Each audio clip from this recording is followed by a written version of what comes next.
Governor Sanwo-Olu tasked Lateef Jakonde Leadership Academy Fellows on defining future of Lagos State.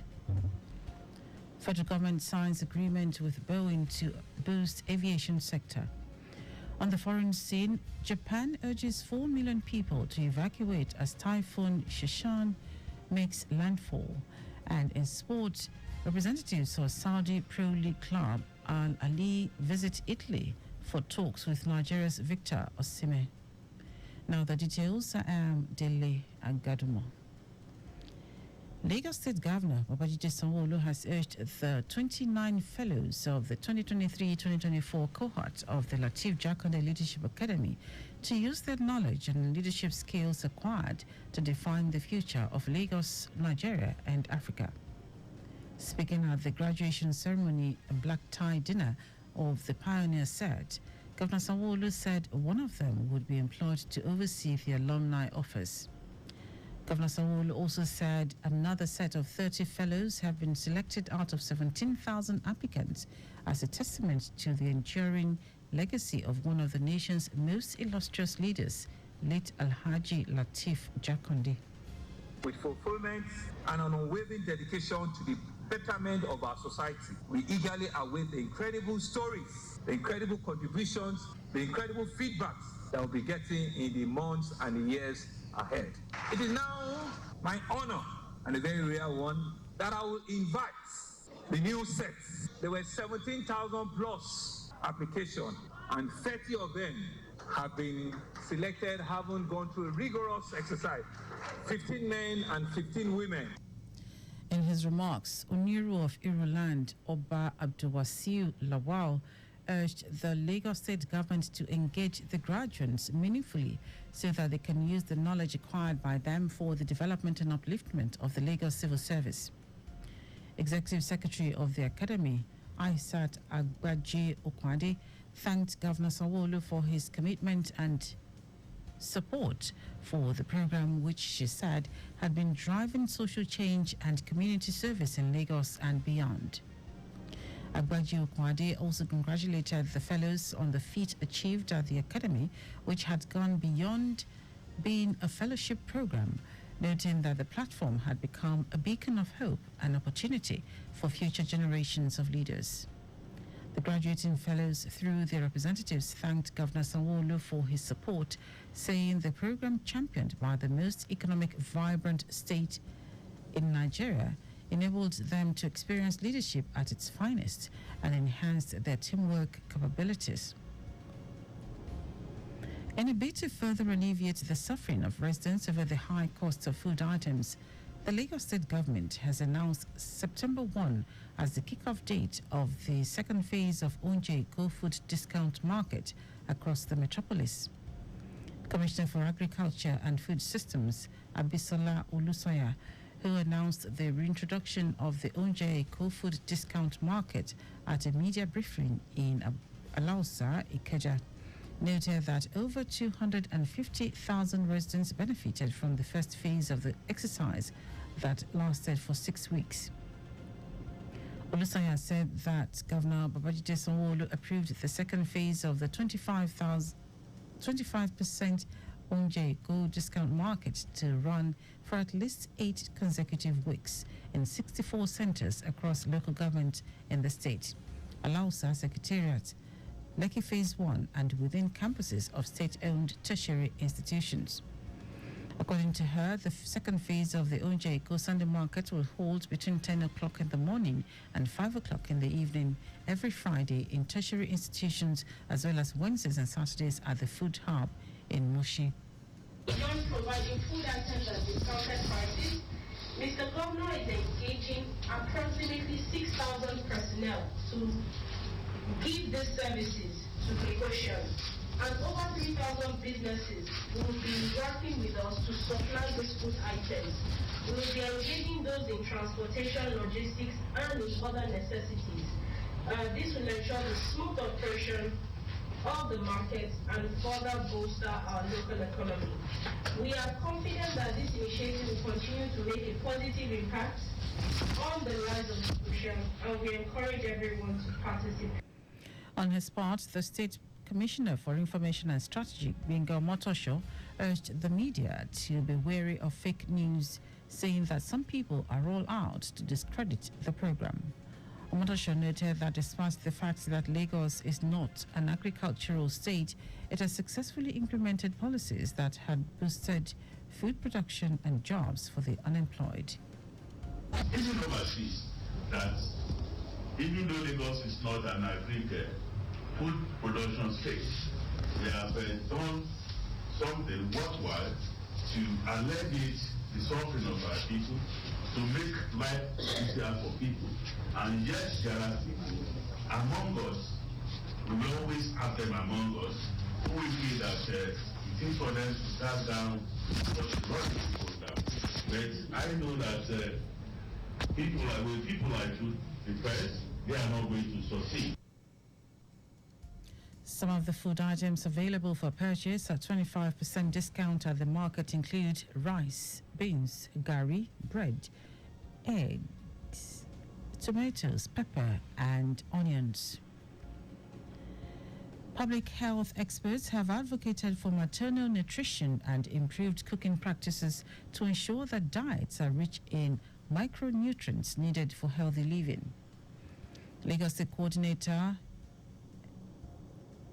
FHI 360 on the Alive and Thrive project, Olawumi Ajayi, said this would prevent maternal anemia and other micronutrients deficiencies, thereby reducing the risk of diet-related health conditions. According to her, micronutrients supplementation in low-resource countries like Nigeria is key due to difficulty in improving natural diet and behavioral change. Ajayi noted that combining all the micronutrients in multi-supplements like the Multiple Micronutrient Supplement, MMS, to pregnant and lactating mothers should be embraced rather than the age-long iron and folic acid supplementation, IFAS. On her part, the State Nutrition Officer, Lagos State Ministry of Health, Taiwo Fadairu, who said sensitization is ongoing at all the state-owned health facilities, revealed that the government was working on the expansion of MMS to women of reproductive age. And so we need to supplement with MMS to ensure that women derive their recommended daily dietary allowances, either from those essential minerals and vitamins. So the state is doing everything in its capacity to ensure that we collaborate more. For instance, UNICEF is also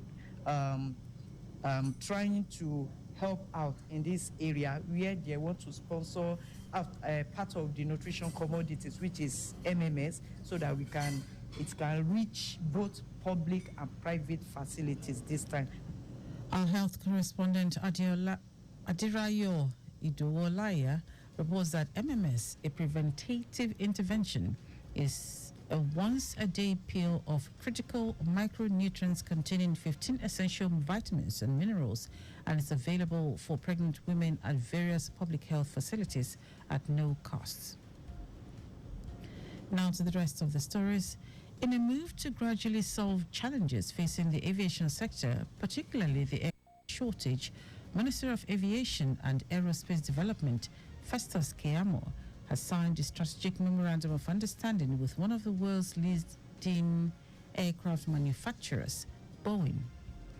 In a statement by the Special Advisor on Media and Communications to the Minister, Tunde Moshood, the agreement includes provision of comprehensive training in airline operations and business models aimed at improving the business practices and operational efficiency of Nigerian airlines.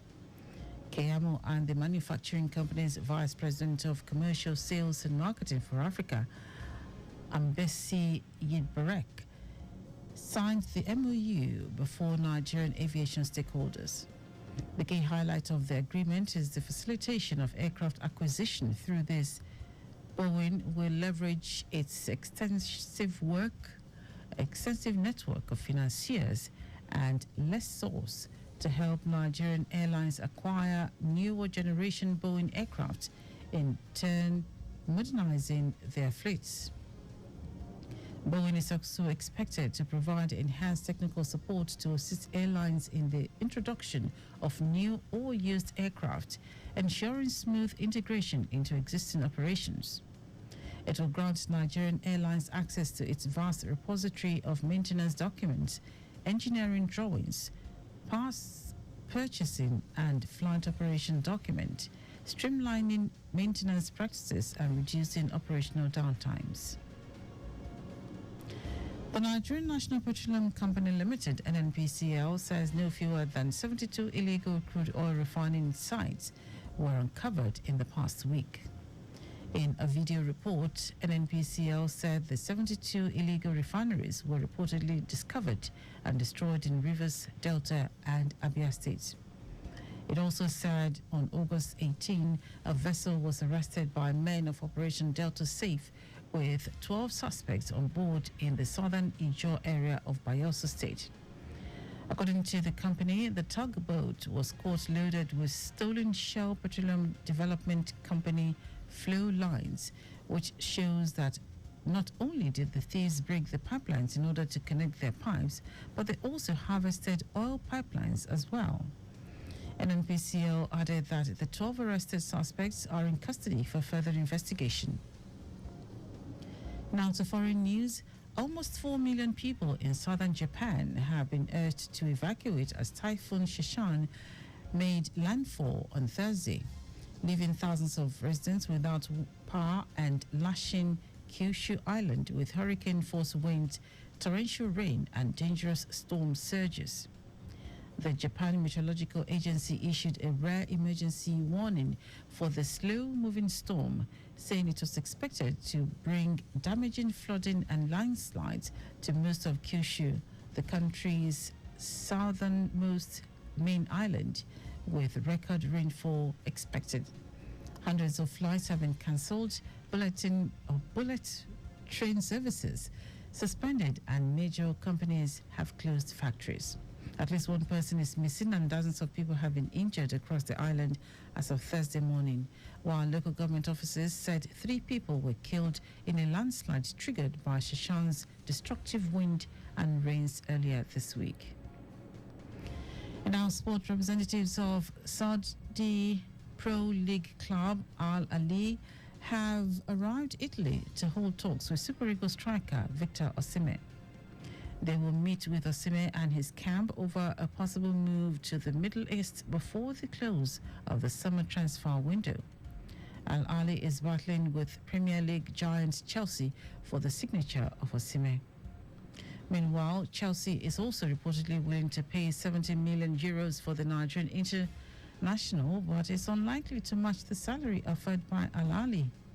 The Al Ahly deal is only likely to happen if negotiations with Chelsea fall through. And that was the news at noon. Just before we go, slow down at road junctions, intersections, and pedestrian crossings. You can follow us on like all our various social media platforms: X at Traffic Radio 961, Facebook Lagos Traffic Radio 96.1 FM, Instagram Lagos Traffic Radio 961. Subscribe and watch our news and programs live on YouTube at Traffic Radio 961. You can also visit our website www.trafficradio961.ng. Did you know that the Sanwo-Olu administration organized a mentorship seminar for over 1,000 youths on the theme Agripreneur, Strategy for Wealth Creation? You can get more details on the Lagos State Government website. To end the news, try the highlights of the major stories. Lagos State Governor Babajide Sanwo-Olu has urged the 29 fellows of the 2023-2024 cohort of the Lateef Jakande Leadership Academy to use their knowledge and leadership skills acquired to define the future of Lagos, Nigeria, and Africa.